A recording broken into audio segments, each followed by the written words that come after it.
Traders, what's going on? Cleveland here. Time for another Monday, Tuesday market breakdown. I had a pretty misfortunate Monday. I actually lost my footy. So I shot a Monday market breakdown. I mentioned some of the positions that are actually going on right now. I'm pretty happy about some of them because they haven't hit off yet. But we did have the Aussie sell-off I mentioned on Monday, and we did have a pound sell-off I mentioned on Monday. And Euro is still hanging out here in these lows. We can go over into the chart and check it out. But one thing I did do was actually posted 2 of those trades on TradingView. So I'm going to put those TradingView links in the description, okay, whether that's on Facebook or YouTube. Just check the description out and you can actually see what I mentioned about those trades yesterday and kind of see how they're running currently.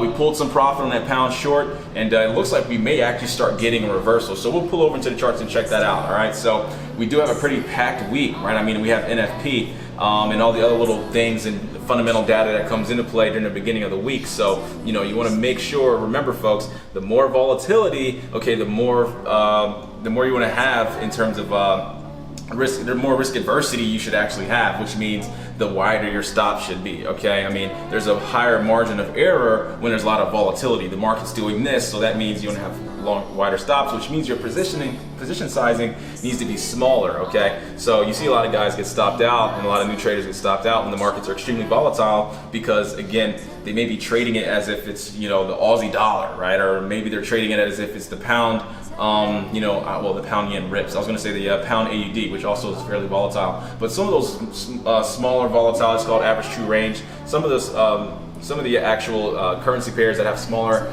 average true ranges that just kind of vibrate and, you know, maybe have a 70, 80 pip, average daily volatility. You know, you don't have to worry about those too much. But when you have anything dealing with the pound or the yen or you have NZD or any kind of exotics, guys, you want to have wider stops. I've seen it.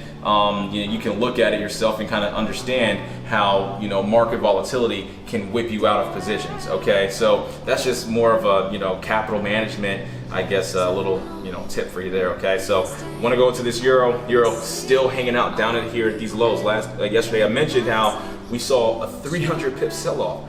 I mean, guys, for me to go back and show you another 300 pip sell-off in the span of 4 days, we'd have to go to interest rates. Okay, we'd have to go to Trump getting elected. So that was in November. That was in November 8th, and that was December 9th or December 12th of last year. So an immense sell-off. All right, and one of the things that was one of the catalysts behind that sell-off, we had a liquidity issue up here at the 09s based off of what happened. I mean, check we're going to go into the charts, but Trump didn't pass that healthcare bill, right? So I mean, since he didn't pass that bill, again, folks, people are losing certainty that's going to be able to do what he wants to do. But that immense sell-off is kind of like, wait, why did that happen? So we'll go into the charts and I can help you expand on those ideas. All right, and same thing for that Aussie flooded. Okay, and if you look at Aussie and if you look at the Reserve Bank of Australia, RBA, they mentioned that they want a weaker currency. They don't like it up at the 77, 78s. Okay, I mean, one of the major imports for Australia, or one of the major just GDP numbers is tourism. All right, tourists love to go to Australia because of the scenery and the Great Barrier Reef and all these different things, kangaroos and all that. And guys, if they have an expensive currency, then people aren't going to be willing to really convert because there's not going to be really an edge there, right? There's not going to be too much of a price differential, so they'd be less inclined to go. So Australia wants a lower currency, so that way foreigners would be more inclined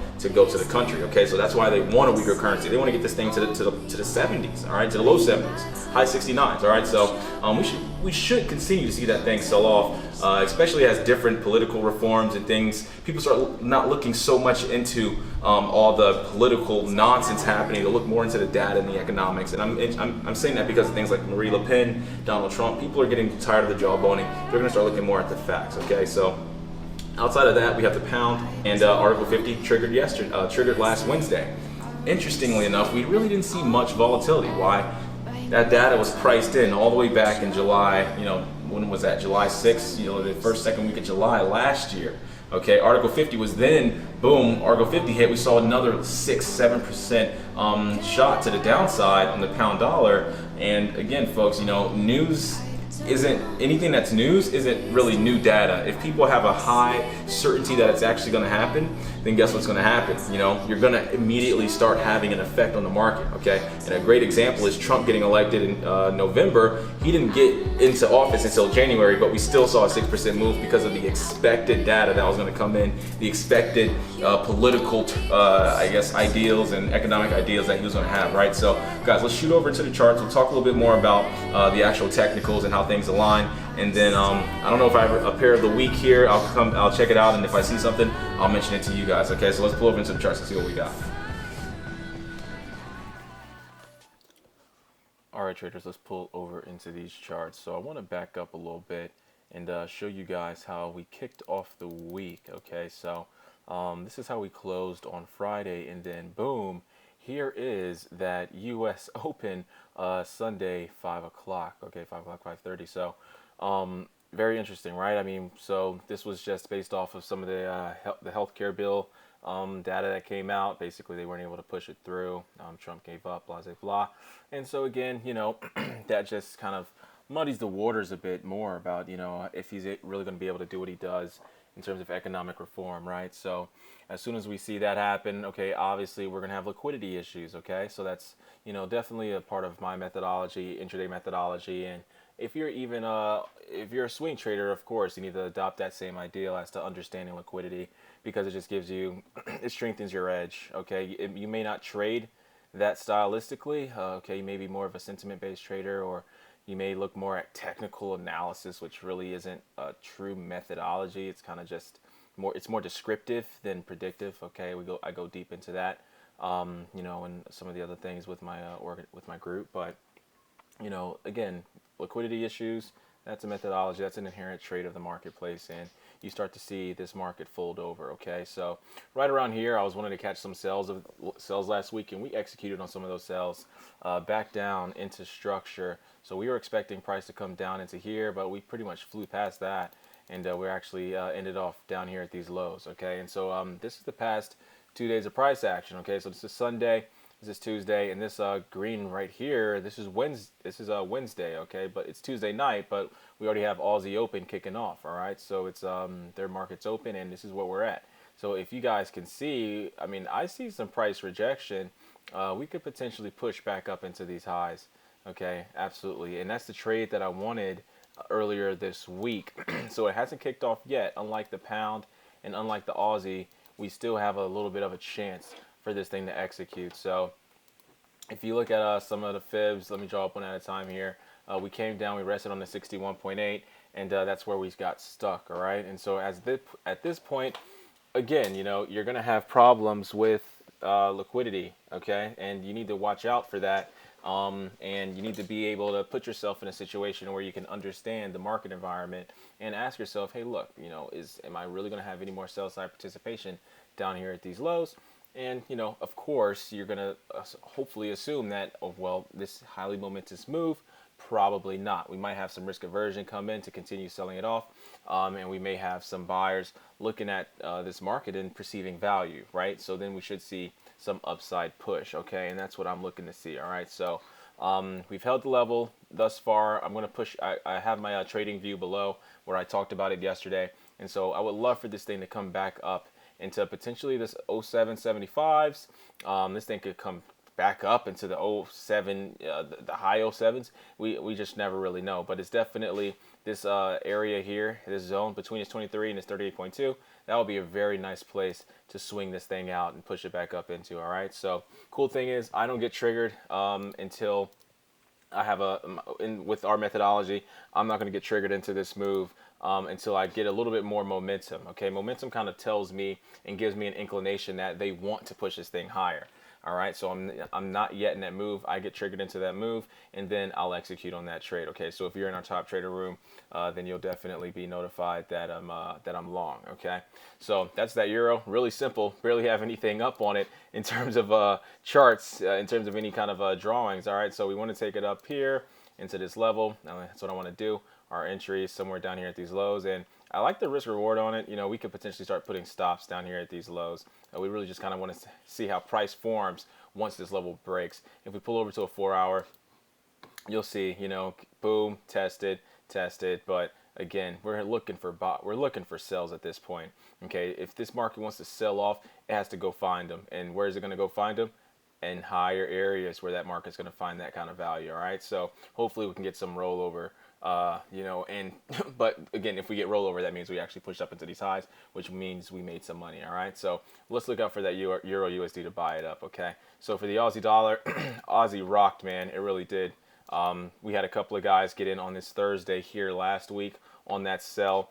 I did not execute on that sell with them, but Aussie it's been a mover, and this is surprising, right? I mean, we were stuck like this for a while, but we've actually had some pretty nice fluid price action. All right, you want to catch the right side of these, but if you can do it, then you can do pretty well. So if this is what we were looking at the other day. Okay, so I mean, I was definitely seeing that we could push to the sell side, and it executed, right? So this was one of the positions that I actually missed. I didn't get a chance to get in on that, and at this point we could see a continuation in that direction. So it seems as if we did have a slight rejection of this candle yesterday.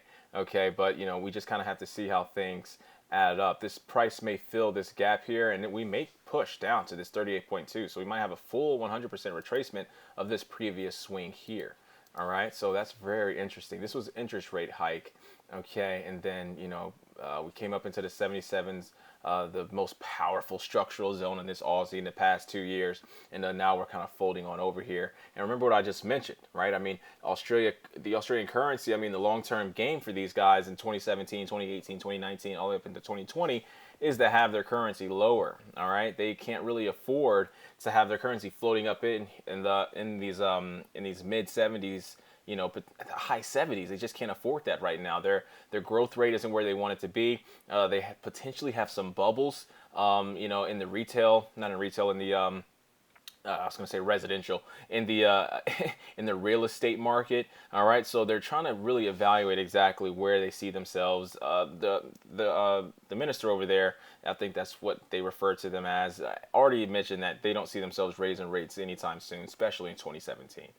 Okay, so we're not going to see any kind of monetary policy, monetary stimulus until next year. All right, so again, this market is going to be really honestly controlled by what's going on in the U.S. dollar. Okay, and maybe some counterparty risk that maybe happens in the U.S. dollar. So if anything crazy happens, right? I mean, if we go to war with fucking Korea, all right, then obviously we're going to have some kind of situation there, and you'll see that effect in the Aussie dollar. But other than that, anything that happens in the U.S., we'll see that be the factor driving this market. Okay, so until then, we really should kind of see some strength come into this thing. Okay, I mean, we've been stuck in this range. We pull back over into this weekly. We've been stuck in this range down here at these lows for quite some time. Okay, for quite some time. Once we lost all that U.S. strength in 2014 and edged out in 2015, we have yet to get out of the 77, 78 high, 68 low. Okay, so we're in a 1,000 pip range. That's a lot to, that's a lot of, that's a good bit. But if you guys notice here, we've been in a 300 pip range for 1, 2, 3, 4, 5, 6, 7, 8, 9, 10, 11, 12 weeks. Okay, so in terms of profit potential on this Aussie dollar, it has not been there. I mean, the Aussie it looks like it's going through another moment like this. Okay, I remember when the Aussie was trading like this last year. There was no money made. You're really only losing unless you're some kind of range-bound trader where you're doing some kind of mean reversion strategy. Once market came up into the 77s, you were definitely losing money. All right, so it's only since then we've had these kind of fluid moves to the sell side, pushes back up into that zone, and then we're kind of doing the same thing. We're consolidating. So if you guys notice, a major structural area that we have to look out for to really know what this Aussie is going to do is right here, man. If we can't bust this, okay, I'm going to have to move this up just a tad, but if we can't bust this, then we're in trouble. I mean, we're not going to really you can't get any kind of true conviction that this or opinion that this Aussie is going to be able to bust out of this low. So we're hanging out there right now.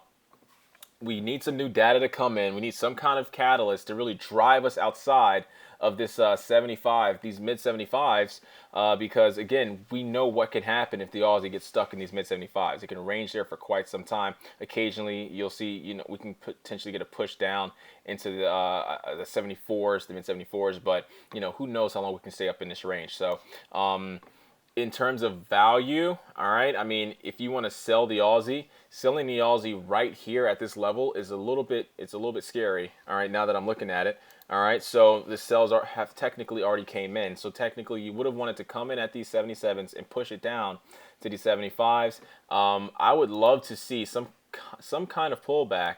Okay, we're basically trying to get to that 38.2.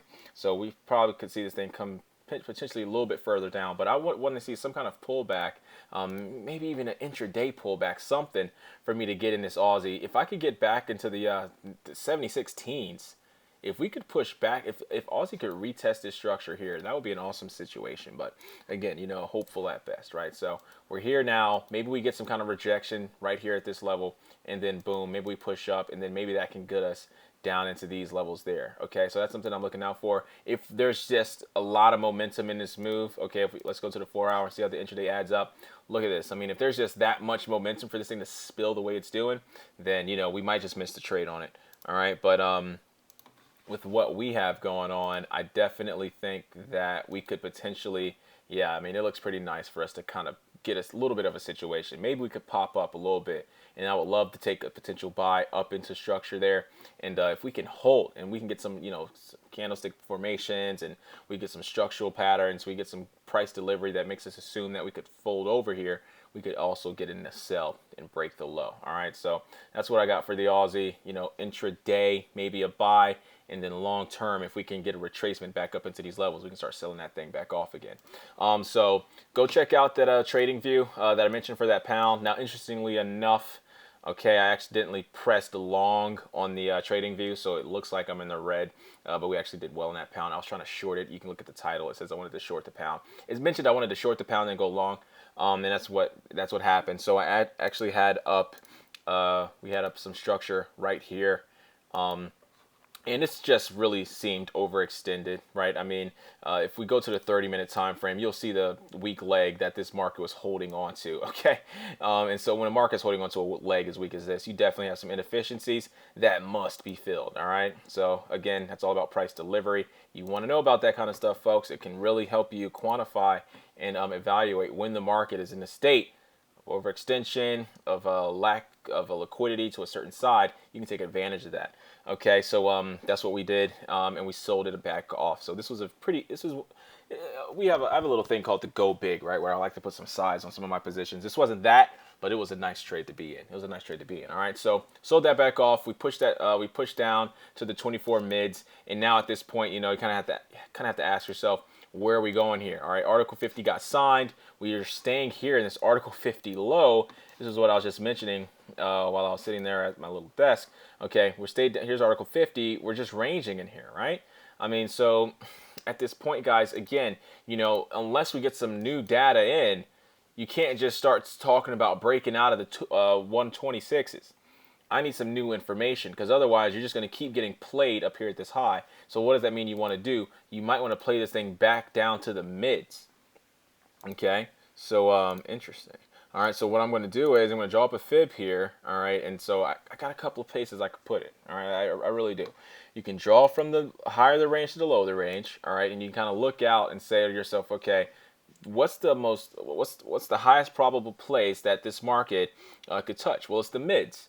Okay, but only time you want to ever play in the mids is when you're playing to the mid. Okay, so I'm only trying to go from the lower the range to the middle, or from the higher the range to the middle. All right, so I would never try to play in the middle of the range, because again, I have to have some kind of overextension, or maybe some fundamental data that kind of gives me an inclination that, hey, look, we should push to the low or we should push to the high. But other than that, folks, look, if I can get this market to start maybe giving me some reversal signs up here, maybe we can play this thing from 24s to the 23s. So we got mid 24s to mid 23s. We got 100 pips that we can make on that trade. Okay, so maybe we could potentially see a continuation on this pound dollar, but we might have to see a push higher based off of this leg here. So we pushed from 25.52, and we've came as low as 24.12. Right now we're sitting at 24.45. So we got a 100 pip down move. Again, pound can do that with no retracement, right? I mean, absolutely. But I do think that we should look at this price action. All right, so we definitely should see this thing push potentially back up into the 05 flats, the $1.25 flats, and then maybe we could roll over. All right, so that's what I'm looking out for the pound. So this Tuesday, all right, Wednesday morning for a couple of you folks, maybe that's where we're at. All right, Aussie.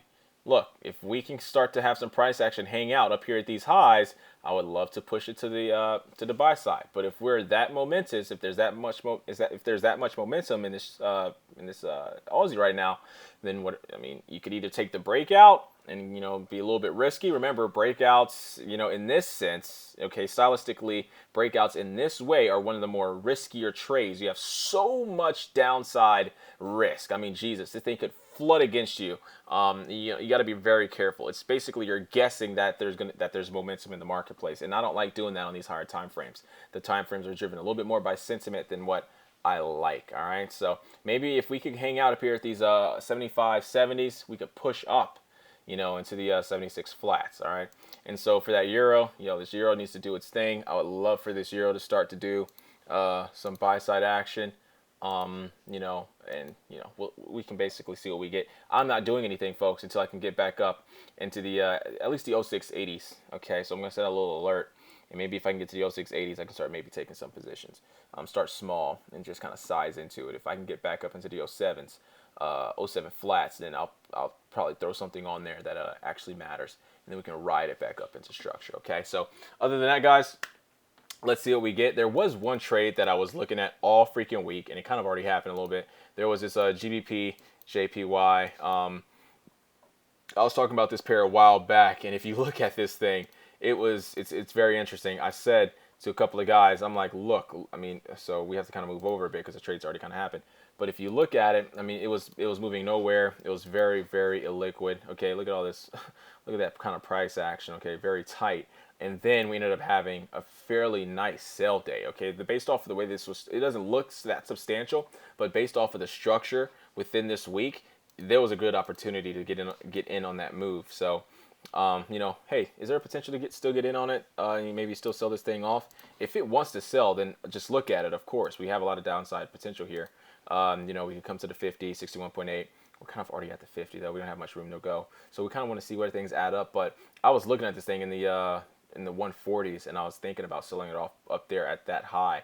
And but again, I just didn't pull the trigger because again, it's not really my pair. I didn't really like the way it was adding up so much. But it looked pretty nice. It really did. Okay, but I needed it to really kind of give me a little bit better of a price formation. The price formation here was nice. All right, I love to see the market come up into this high, especially from the low.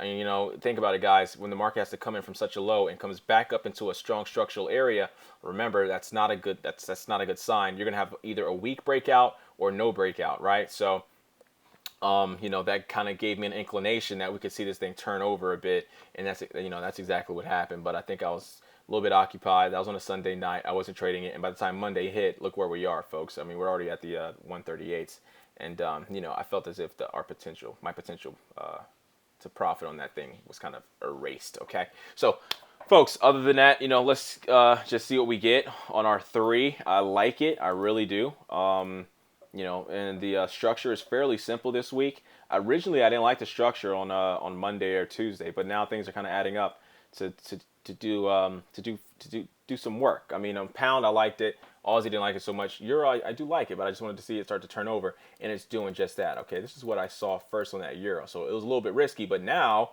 boom, still consolidating. That's a good sign. All right, so maybe we'll get that pop. So other than that, guys, your profit, always my motive. If you guys need anything, let me know. Go check out our website. We got some devs building us up a nice new site, so you guys will soon see that as well. But just click over and go to the temporary site, and you can get in contact with me and anybody inside the platform. Okay, so guys, have a great week. Let's see what we get. I'll talk to you guys very soon.